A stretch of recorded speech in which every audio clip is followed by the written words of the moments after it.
வாக்குகள் திமுகவிற்கு என்பதில் சந்தேகம் இல்லை. திமுக மாவட்ட செயலாளர்கள் கூட்டத்தில் முதலமைச்சர் மு.க. ஸ்டாலின் பேச்சு. பிரபாகரன் உயிருடன் இருக்கிறார் என்ற எண்ணத்தில் செயல்பட்டு வருகிறோம். பிரபாகரனின் 69வது பிறந்த நாள் விழாவில் வைகோ பேட்டி. திருவண்ணாமலை அண்ணாமலையார் கோயில் தீபத் திருவிழா கோலாகலம். லட்சக்கணக்கான பக்தர்கள் வருகையால் விழா கோலமாக மாறியது திருவண்ணாமலை. நாளை உருவாகிறது குறைந்த காற்றழுத்த தாழ்வு பகுதி. 6 நாட்களுக்கு மழைக்கு வாய்ப்புள்ளதாக வானிலை மையம் தகவல். உச்சநீதிமன்ற வளாகத்தில் அம்பேத்கர் சிலை திறப்பு. இந்திய அரசியல் சாசன தினத்தை முன்னிட்டு குடியரசுத் தலைவர் திரௌபதி முர்மு திறந்து வைத்தார். விரிவான செய்திகள். மகளிர் வாக்குகள் திமுகவுக்கு தான் என்பதில் சந்தேகம் இல்லை என முதலமைச்சர் மு.க. ஸ்டாலின் தெரிவித்துள்ளார். திமுக தலைவரும் முதலமைச்சருமான மு.க. ஸ்டாலின் தலைமையில் சென்னையில் திமுக மாவட்ட செயலாளர்கள் கூட்டம் நடைபெற்றது. கூட்டத்தில் பேசிய முதலமைச்சர், மகளிர் உரிமை தொகை திட்டம் தொடங்கி விடியல் பயணம் வரை மகளிருக்காக நிறைவேற்றப்பட்டுள்ள திட்டங்கள் மகளிரிடையே நல்ல வரவேற்பை பெற்றுள்ளதாகவும், இனி எந்த காலத்திலும் மகளிர் வாக்குகள் திமுகவுக்கு தான் என்பதில் சந்தேகம் வேண்டியதில்லை என்றும் கூறினார். நாடாளுமன்ற தேர்தலுக்கு பிறகு நாம் கை காட்டும் நபர் பிரதமராக வேண்டும் என்றால் 40 தொகுதிகளையும் வென்றாக வேண்டும் என்று தெரிவித்தார்.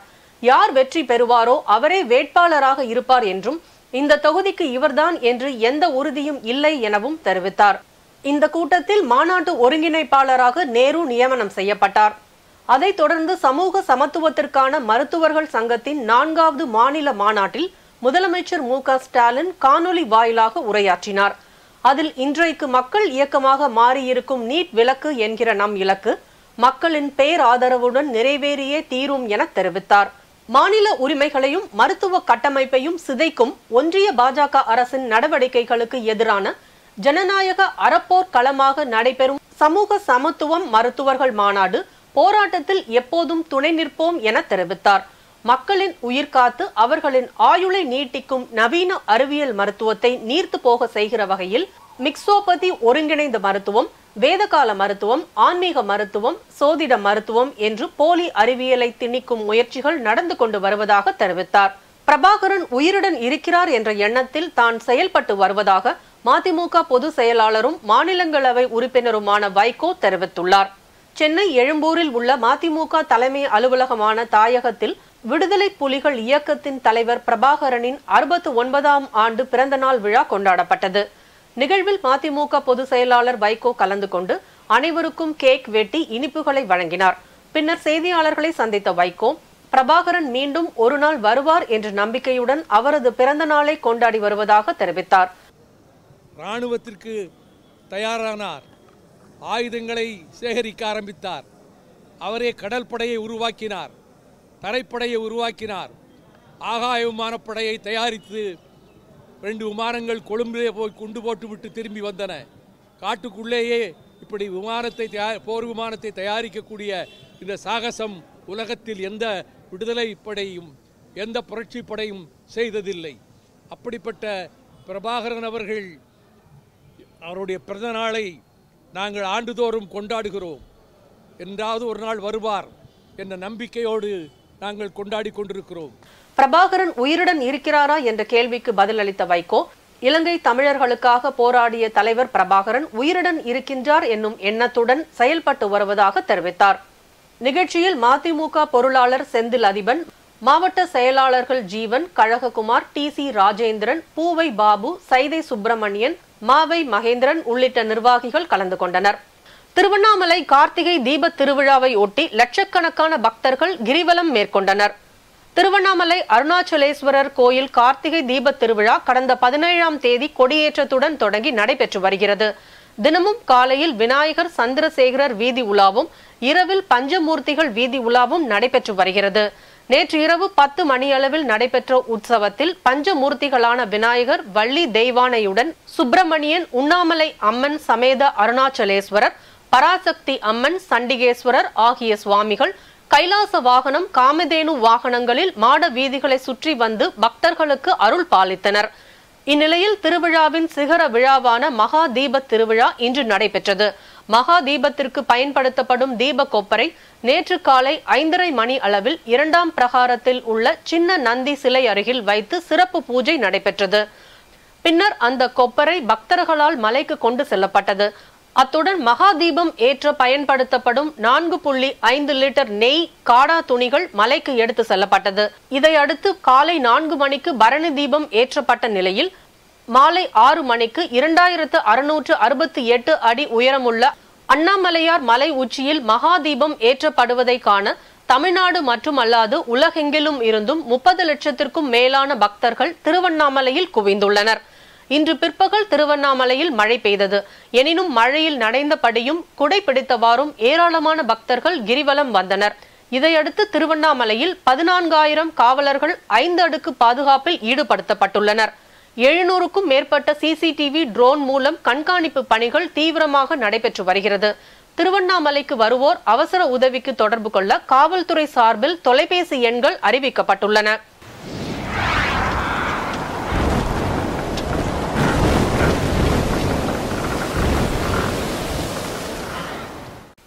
வங்கக்கடலில் நாளை புயல் சின்னம் உருவாக வாய்ப்புள்ளதாக சென்னை வானிலை ஆய்வு மையம் தெரிவித்துள்ளது.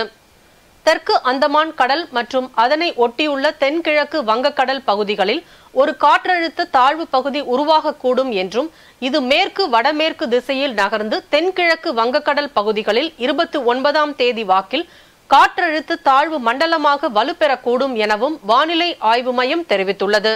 இதற்கிடையே கிழக்கு திசை காற்றின் வேக மாறுபாடு காரணமாக கடலோர தமிழகத்தில் அநேக இடங்களிலும் உள் தமிழக மாவட்டங்களிலும் ஒரு சில இடங்களிலும் புதுவை மற்றும் காரைக்கால் பகுதிகளிலும் இடி மின்னலுடன் கூடிய லேசானது முதல் மிதமான மழை பெய்யக்கூடும் என வானிலை ஆய்வு மையம் தெரிவித்துள்ளது.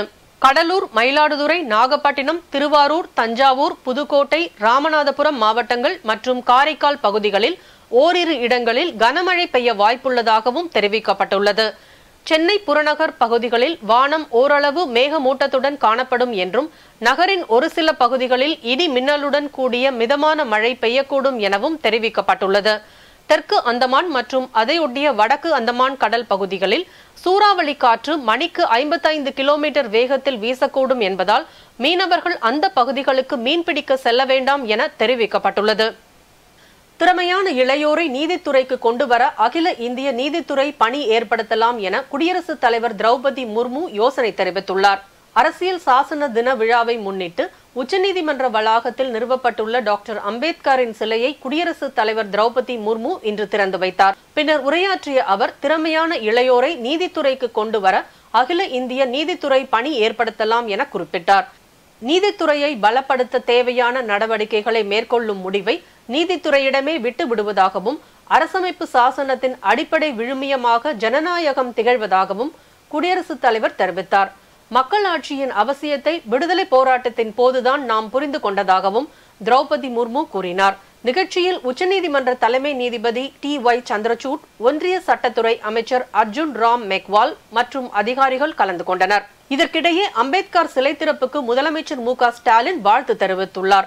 இது தொடர்பாக அவர் வெளியிட்டுள்ள எக்ஸ் பதிவில், அம்பேத்கருக்கு சிலை வடிவிலான புகழ் வணக்கம் என்பது வெறும் நினைவு கூறுதல் அல்ல, அது அவர் வகுத்தளித்த நீதி, சமத்துவம் மற்றும் மக்களாட்சி மாண்புகளின் மீது நாம் கொண்டுள்ள பற்றுறுதியின் அடையாள சின்னம் என பதிவிட்டுள்ளார்.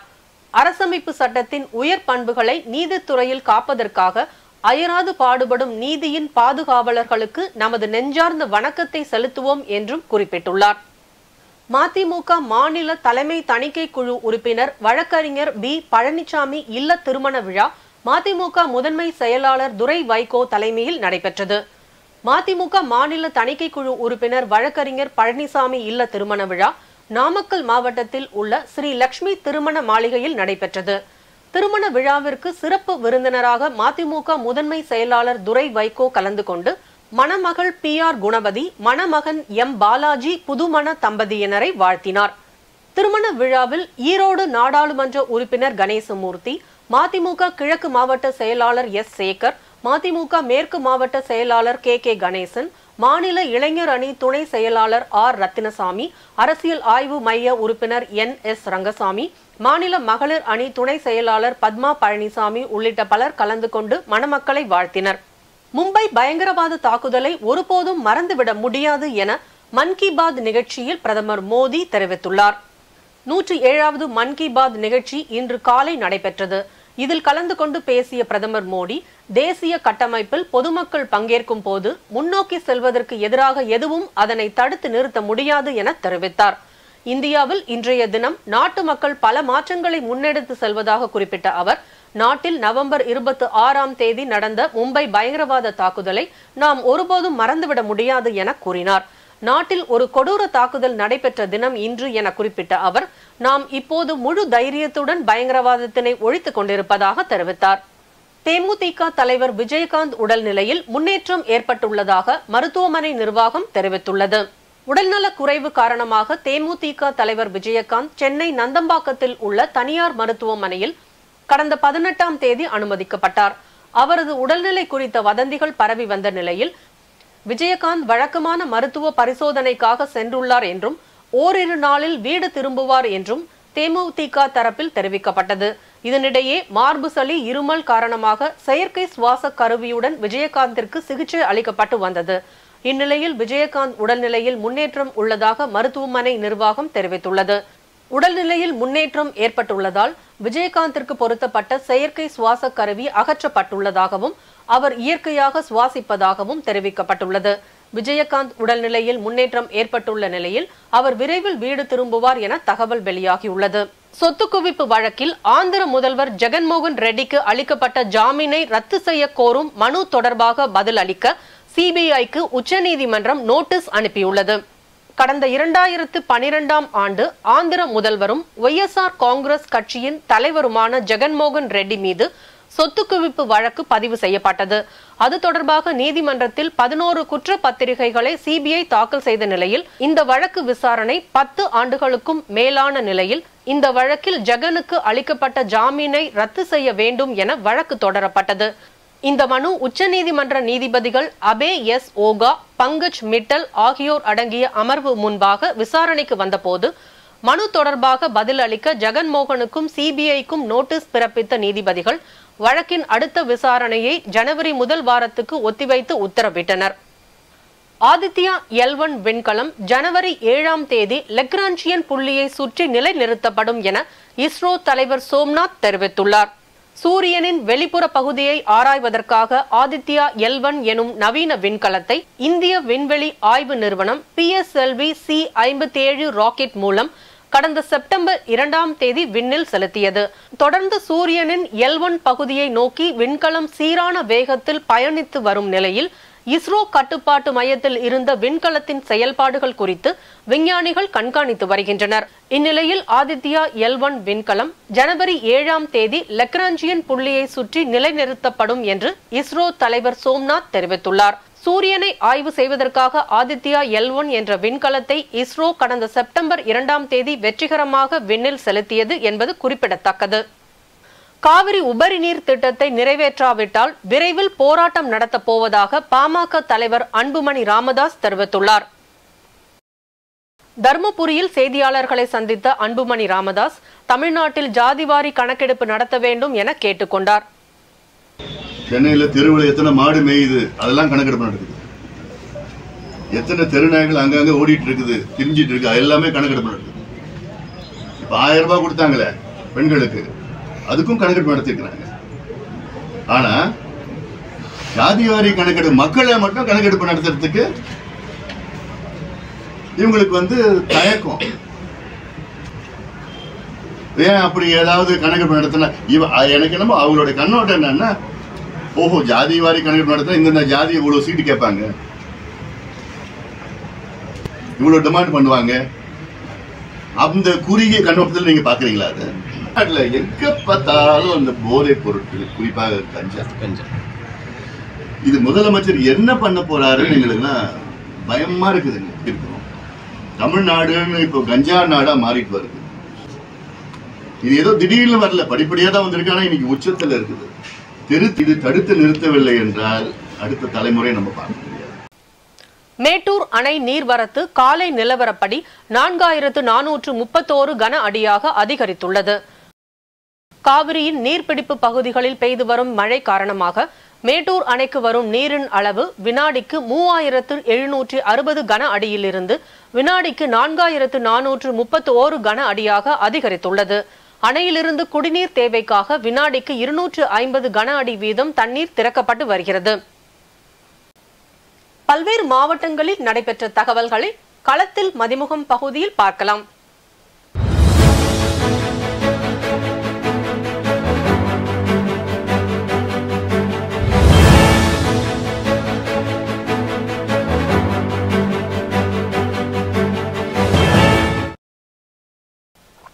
சேலம் மாவட்டம் ஆத்தூர் அருகே வார விடுமுறையொட்டி ஆனைவாரி நீர்வீழ்ச்சியில் சுற்றுலா பயணிகள் குவிந்தனர். கள்ளக்குறிச்சி, பெரம்பலூர், சேலம், விழுப்புரம் உள்ளிட்ட பகுதிகளிலிருந்து ஏராளமான சுற்றுலா பயணிகள் நீர்வீழ்ச்சியில் குளித்தும் படகு சவாரி செய்தும் மகிழ்ந்தனர். திருவள்ளூர் மாவட்டம் பொன்னேரியில் கொலை செய்யும் நோக்கத்துடன் சதி திட்டம் தீட்டி பதுங்கி இருந்த 7 பேரை காவல்துறையினர் கைது செய்தனர். முன் விரோதம் காரணமாக கொலை செய்யும் திட்டத்துடன் பதுங்கியிருந்த முகிலன், சசிகுமார், மாரி செல்வம், பிரகாஷ் உட்பட 7 பேரை காவல்துறையினர் கைது செய்தனர். கைது செய்யப்பட்ட 7 பேரிடம் இருந்து பட்டாக்கத்தியை பறிமுதல் செய்த நிலையிலும் மேலும் 3 பேரை காவல்துறையினர் தேடி வருகின்றனர். கரூரில் குட்கா புகையிலை விற்பனை செய்பவர் மீது கடுமையான நடவடிக்கை எடுக்கப்படும் என கரூர் மாவட்ட காவல் கண்காணிப்பாளர் எச்சரிக்கை விடுத்துள்ளனர். கரூரில் குட்கா புகையிலை விற்பனை செய்யும் கடைகளில் கரூர் மாவட்ட காவல் கண்காணிப்பாளர் பிரபாகர் தலைமையில் உணவு பாதுகாப்புத்துறை அதிகாரிகளும் இணைந்து ஆய்வு செய்தனர். கோவை மாவட்டத்தில் மாவட்ட அளவிலான ரோபோ சயின்ஸ் போட்டி நடைபெற்றது. கோவை மட்டுமின்றி சேலம், ஈரோடு உள்ளிட்ட பகுதிகளில் உள்ள 4 அரசு பள்ளிகள் உட்பட 30க்கும் மேற்பட்ட தனியார் பள்ளிகளிலிருந்து மாணவ மாணவியர்கள் கலந்து கொண்டனர். இவர்களுக்கு ரோபோட்டிக் சம்பந்தமான வினா விடைகள், ரோபோட்டிக் கண்காட்சி, ரோபோட்டிக் விளையாட்டு என பல்வேறு போட்டிகள் நடத்தப்பட்டு அதில் சிறந்த பள்ளி மாணவ மாணவியர்களுக்கு பரிசுகள் வழங்கப்பட்டது. கார்த்திகை தீபத் திருநாளில் மறந்து போன மா ஒளியை மீட்டெடுக்கும் முயற்சியாக மயிலாடுதுறை அருகே சுற்றுச்சூழலுக்கு கேடு இல்லாத பனையின் பொருளில் தயார் செய்யப்பட்ட மா ஒளியை சுற்றி கொண்டாடினர். வேலூர் மாவட்டம் சேன்பாக்கம் துணை மின் நிலையத்தில் டிரான்ஸ்பார்மரில் உள்ள மின்கலன் பாதுகாப்பு சாதனம் வெடித்து திடீரென தீ பிடித்ததால் பரபரப்பு ஏற்பட்டது. ஆயில் கசிவு ஏற்பட்டதன் மூலம் மின் கசிவு ஏற்பட்டு தீ விபத்து ஏற்பட்டுள்ள நிலையில் சம்பவ இடத்திற்கு விரைந்து வந்த வேலூர் தீயணைப்பு துறையினர் தீயை அணைத்தனர். திருவள்ளூர் மாவட்டம் பொன்னேரியில் இந்திய அரசியலமைப்பு சட்ட தினத்தை முன்னிட்டு அம்பேத்கர் சிலைக்கு மாலை அணிவித்து மரியாதை செலுத்தினர். புரட்சி பாரதம் கட்சி சார்பில் திருவள்ளூர் வடக்கு மாவட்ட தலைவர் வழக்கறிஞர் பெரவள்ளூர் சே. ராஜா தலைமையில் அம்பேத்கர் சிலைக்கு மாலை அணிவித்து மரியாதை செலுத்தப்பட்டது. வேலூர் மாவட்டத்தில் 9ஆம் வகுப்பு மாணவர் மன உளைச்சலில் தூக்கிட்டு தற்கொலை செய்து கொண்ட சம்பவம் பெரும் சோகத்தை ஏற்படுத்தியுள்ளது. செல்வராஜ் என்பவரின் மகன் ஜீவரத்தினம் அங்குள்ள தனியார் பள்ளியில் 9ஆம் வகுப்பு படித்து வந்தார். பள்ளியில் சக மாணவர்கள் முன் அடித்து துன்புறுத்தியதால் மன உளைச்சலில் இருந்த ஜீவரத்தினம் வீட்டில் தனியாக இருந்தபோது தூக்கிட்டு தற்கொலை செய்து கொண்டார். திருப்பூர் மாவட்டம் உடுமலையை அடுத்துள்ள அமராவதி அணையில் இருந்து பாசன பகுதிகள் பயன்பெறும் வகையில் தண்ணீர் திறக்கப்பட்டது. அமராவதி அணையின் மூலம் திருப்பூர் மற்றும் கரூர் மாவட்டங்களில் உள்ள 55,000 ஏக்கர் பழைய மற்றும் புதிய ஆயக்கட்டு நிலங்கள் பாசன வசதி பெற்று வருகின்றன. மேலும் நூற்றுக்கணக்கான கிராமங்களுக்கு குடிநீர் ஆதாரமாகவும் இந்த அணை விளங்கி வருகிறது. கல்வியில் பாராட்டக்கூடிய இடத்திற்கு தருமபுரி மாவட்டம் வர வேண்டும் என அமைச்சர் அன்பில் மகேஷ் தெரிவித்துள்ளார். தருமபுரி மாவட்டத்தில் மாவட்ட பள்ளி கல்வித்துறையுடன் இணைந்து கல்வியாளர்கள் சங்கமம் நடத்திய ஆசிரியர்களுடன் அன்பில் நிகழ்ச்சியில் பள்ளி கல்வித்துறை அமைச்சர் அன்பில் மகேஷ் கலந்து கொண்டு உரையாற்றினார். அப்போது கல்வியில் பாராட்டக்கூடிய இடத்திற்கு தருமபுரி மாவட்டம் வர வேண்டும் என்றும் அரசு கல்வித்துறைக்கென தனி கவனம் செலுத்தி வருவதாகவும் தெரிவித்தார். விழாவின் துவக்கத்தில் ஔவையார் போல் வேடமிட்ட மாணவி ஒருவர் அமைச்சருக்கு நெல்லிக்கனியை பரிசாக வழங்கியது அனைவரது கவனத்தையும் ஈர்த்தது. ஈரோடு மாவட்டம் கோபிசெட்டிப்பாளையத்தில் தந்தை பெரியார் திராவிடர் கழகத்தின் சார்பில் இந்திய அரசியல் சட்ட பிரிவுகளை கொளுத்தி வீர மரணம் அடைந்த போராளிகளுக்கு வீர வணக்கம் செலுத்தும் நிகழ்ச்சி நடைபெற்றது. தந்தை பெரியார் திராவிடர் கழகத்தின் பொதுச் செயலாளர் ராமகிருஷ்ணன் தலைமையில் நடைபெற்ற நிகழ்வில் திராவிடர் கழகம், தந்தை பெரியார் திராவிடர் கழகம் மற்றும் திராவிட அமைப்புகளை சேர்ந்த 50க்கும் மேற்பட்டோர் கலந்து கொண்டு தந்தை பெரியாரின் திருவுருவ சிலைக்கு மாலை அணிவித்து மரியாதை செலுத்தினர். இதனைத் தொடர்ந்து சாதியை பாதுகாப்பும் அரசியல் சட்டத்தின் பிரிவுகளை கொளுத்தி வீர மரணம் அடைந்த போராளிகளுக்கு வீர வணக்கம் செலுத்தினர். நிச்சயமாக வரக்கூடிய செய்திகள் அத்தனையும் பாரதிய ஜனதா கட்சிக்கு சாதகமாக இருக்காது. மோடி அலை ஓய்ந்து விட்டது. மோடி கடந்த 10 ஆண்டு காலமாக அவருடைய பொருளாதார கொள்கையின் காரணமாக வேலையில்லா திண்டாட்டம், விலைவாசி உயர்வு, குறிப்பாக நம்ம கோவை மாவட்டத்தை, திருப்பூர் மாவட்டங்களை, ஈரோடு மாவட்டங்களை எடுத்துக்கொண்டால் குறுந்தொழில்கள் அத்தனையும் இன்றைக்கு சிதைந்து விட்டது மோடியினுடைய பொருளாதார தவறான கொள்கைகளால். இது இந்தியா முழுவதுமே இதே நிலைதான். அதை நிச்சயமாக இந்த 5 சட்டமன்ற தேர்தலிலும் மக்கள் அதற்கு தீர்வு காண்பார்கள். மோடிக்கு எதிராக வாக்களிப்பார்கள். நிச்சயம் பாரதிய ஜனதா கட்சிக்கு படு தோல்வி அடையும் என்பது நிச்சயம். கோவை சுண்டபாளையம் பகுதியில் உள்ள தனியார் திருமண அரங்கில் யோகா போட்டி நடைபெற்றது. ஆத்மா யோகா சென்டர், ஸ்ரீ திருப்பதி அறக்கட்டளை மற்றும் நான்முகனார் திருவள்ளுவர் அறக்கட்டளை இணைந்து நடத்திய இதில் திருப்பூர் மற்றும் கோவையை சேர்ந்த அரசு மற்றும் தனியார் பள்ளிகள் 20க்கும் மேற்பட்ட பள்ளிகளிலிருந்து மாணவியர்கள் கலந்து கொண்டனர். ஈரோடு மாவட்டம் பவானிசாகர் அணை மூலம் பாசனம் பெறும் கீழ்பவானி வாய்க்காலில் கான்கிரீட் அமைக்கும் திட்டத்தை கைவிட வலியுறுத்தி கீழ்பவானி பாசன பாதுகாப்பு இயக்கம் சார்பில் இருசக்கர வாகன பேரணி நடைபெற்றது. குருமந்தூர் மேடு பகுதியில் தொடங்கி சென்னிமலை வரை சென்ற பேரணியில் கொங்குநாடு மக்கள் தேசிய கட்சியின் பொதுச் செயலாளர் ஈஸ்வரன் கலந்து கொண்டு விவசாயிகளுடன் இருசக்கர வாகன பேரணி சென்றார். முழுமையாக கொங்கு மண்டல பகுதி மட்டுமல்ல, தமிழ்நாட்டினுடைய தண்ணீர் பிரச்சனையை தீர்க்க வேண்டும் என்று சொன்னால் பாண்டியாறு பொன்னம்பலா திட்டம் நிறைவேற்றப்பட வேண்டும். வீணாக கேரளாவுக்கும் கர்நாடகாவுக்கும் நீலகிரி மலையிலே செல்லுகின்ற தண்ணீரை தடுத்து மாயாற்றிலே சேர்த்து பவானிசாகர் அணைக்கு கொண்டு வந்தோம் என்று சொன்னால் தண்ணீர் பஞ்சம் என்பதே எப்போதுமே இருக்காது. இந்த காங்கிரீட் போடுகிற தேவைகள் எல்லாம் எப்போதுமே வராது. அதற்கு அரசு முன்வர வேண்டும். கங்குவா படப்பிடிப்பு தளத்தில் ஏற்பட்ட விபத்தில் காயமடைந்த நடிகர் சூர்யாவை 2 வாரங்கள் ஓய்வெடுக்க மருத்துவர்கள் அறிவுறுத்தியுள்ளனர். கடந்த 23ஆம் தேதி கங்குவா திரைப்பட சண்டை காட்சியின் போது ஏற்பட்ட விபத்தில் நடிகர் சூர்யா காயமடைந்தார். சென்னை பூந்தமல்லி அருகே கங்குவா திரைப்பட சண்டை காட்சியின் போது கேமரா அருந்து சூர்யாவின் தோள்பட்டையில் விழுந்ததாகவும் இதில் அவர் காயமடைந்ததால் உடனடியாக சிகிச்சை அளிக்க மருத்துவமனைக்கு அழைத்து செல்லப்பட்டதாகவும் தெரிவிக்கப்பட்டது. இந்த நிலையில் நடிகர் சூர்யாவை 2 வாரங்கள் ஓய்வெடுக்க மருத்துவர்கள் அறிவுறுத்தியுள்ளதாக தகவல் வெளியாகியுள்ளது. இதன் காரணமாக நடிகர் சூர்யா தற்போது ஓய்வில் உள்ளார். இதன் காரணமாக கங்குவா திரைப்படத்தில் சூர்யாவின் காட்சிகளை தவிர மற்ற காட்சிகள் படமாக்கப்பட்டு வருகிறது. பெண்களுக்கு எதிரான வன்முறைகளை எதிர்த்து இத்தாலி முழுவதும் ஆயிரக்கணக்கான மக்கள் போராட்டத்தில் ஈடுபட்டனர். இத்தாலியில் பெண்களுக்கு எதிரான வன்முறை, கொலை சம்பவங்கள் அதிகரித்துள்ளன. இந்த ஆண்டு மட்டும் கடந்த 11ஆம் தேதி வரை 106 பெண்கள் கொலை செய்யப்பட்டனர். பெண்களுக்கு எதிரான கொலைகளுக்கு இத்தாலிய பிரதமர் ஜியோர்ஜியா மெலோனி கடும் கண்டனங்களை தெரிவித்துள்ளார். இந்நிலையில் பெண்களுக்கு எதிரான வன்முறைகளை எதிர்த்து இத்தாலி முழுவதும் ஆயிரக்கணக்கான மக்கள் போராட்டம் நடத்தினர். ரோமில் 50,000 பேரும், மிலனில் 30,000 பேரும் போராட்டங்களை நடத்தி கோஷங்களை எழுப்பினர். மீண்டும் தலைப்புச் செய்திகள். மகளிர் வாக்குகள் திமுகவிற்கு என்பதில் சந்தேகம் இல்லை. திமுக மாவட்ட செயலாளர்கள் கூட்டத்தில் முதலமைச்சர் மு.க. ஸ்டாலின் பேச்சு. பிரபாகரன் உயிருடன் இருக்கிறார் என்ற எண்ணத்தில் செயல்பட்டு வருகிறோம். பிரபாகரனின் 69வது பிறந்த நாள் விழாவில் வைகோ பேட்டி. திருவண்ணாமலை அண்ணாமலையார் கோயில் தீபத் திருவிழா கோலாகலம். லட்சக்கணக்கான பக்தர்கள் வருகையால் விழா கோலமாக மாறியது திருவண்ணாமலை. நாளை உருவாகிறது குறைந்த காற்றழுத்த தாழ்வு பகுதி.